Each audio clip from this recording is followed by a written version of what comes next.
Macular degeneration या फिर पर्दे में बुढ़ापे का चेंजेस आना भी एक कॉमन साधारण समस्या या कॉमन समस्या है, साधारण तो नहीं बोलेंगे, कॉमन समस्या है जो बड़े लोगों में अंधेपन का बहुत कॉमन वजह है। इसको हम अपनी भाषा में ARMD बोलते हैं, एज रिलेटेड मैकुलर डिजनरेशन।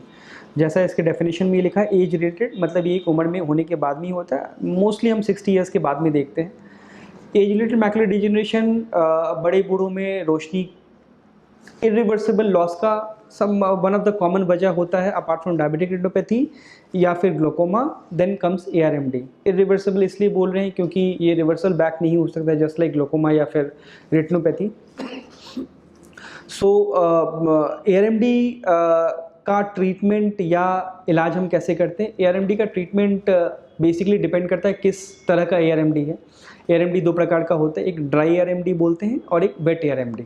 नाम से ही जैसे मालूम है, ड्राई मतलब सूखा हुआ ARMD का मतलब है उसमें जस्ट कुछ डिपॉजिट्स होते हैं जो कि लिपिड डिपॉजिट्स होते हैं पर्दे के भीतर वाले लेयर में।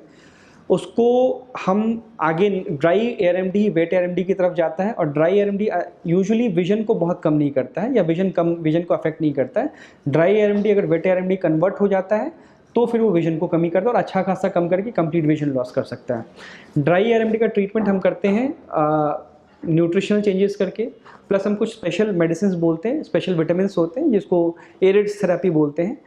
कई नामों से आता है, वाइटलक्स प्लस, रेटी हर्ब, कई सारे नामों से आता है, जिसमें स्पेशल ज़ैंथिन, ज़ियाज़ैंथिन, ल्यूटीन, इस तरह के स्पेशल विटामिन हो जो तो पर्दे के बुढ़ापे चेंजेस को आगे बढ़ने से रोकते हैं, रिवर्स नहीं करते, आगे बढ़ने से रोकते हैं।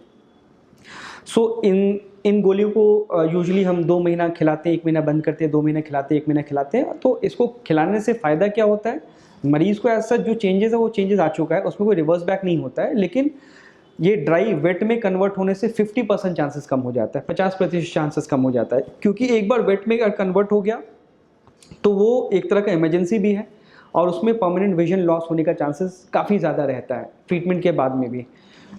अगर किसी इंसान का वेट ARMD प्रेजेंट करके आया है तो वेट ARMD का सिम्टम, ड्राई ARMD का यूजुअली कोई सिम्टम्स नहीं रहता है, हल्का फुल्का विजन में कमी कर सकता है। वेट ARMD में मरीज़ काफ़ी दृष्टि को कम लेके आ सकता है और उसमें पर्दे के ऊपर ब्लीडिंग या ब्लड आ जाता है। तो उसका इलाज हम बेसिकली इंजेक्शंस के द्वारा करते हैं। अगेन एंटी-VEGF इंजेक्शंस हम बोलते हैं उसको, जिसमें आइलिया है या पेजिनैक्स है या एक्सेंट्रिक्स है या पहले लुसेंटिस नाम से आता था। ये सब इंजेक्शंस लगाते हैं जिससे पर्दे पे जो ब्लड आया वो सूखे और तब पर्दे पे खराबी नहीं पैदा करे। इसमें इंजेक्शंस हमें रिपीट भी करना पड़ सकता है। कई मरीज़ होते हैं जिनको 20-25 इंजेक्शन की ज़रूरत पड़ सकती है। इंजेक्शन हम रिपीट यूजुअली 1 से 1.5 महीने के अंतराल पे करते हैं, प्रॉपर OCT कुछ स्कैन वगैरह करके, और रेगुलर मरीज़ को फॉलोअप पे रखते हैं। सो ARMD एक ऐसी बीमारी है जिसमें पहली चीज़ ये बूढ़े लोगों में होता है, दूसरा इरिवर्सिबल कॉज ऑफ ब्लाइंडनेस है। इसको कंट्रोल या रोकने के लिए रेगुलर फॉलोअप, कुछ न्यूट्रिशनल थेरेपी और कुछ इंजेक्शंस के द्वारा ही इसको हम स्टेबल या रोक सकते हैं, और पेशेंटली इसमें ट्रीटमेंट करवाते रहना चाहिए। धन्यवाद, थैंक यू।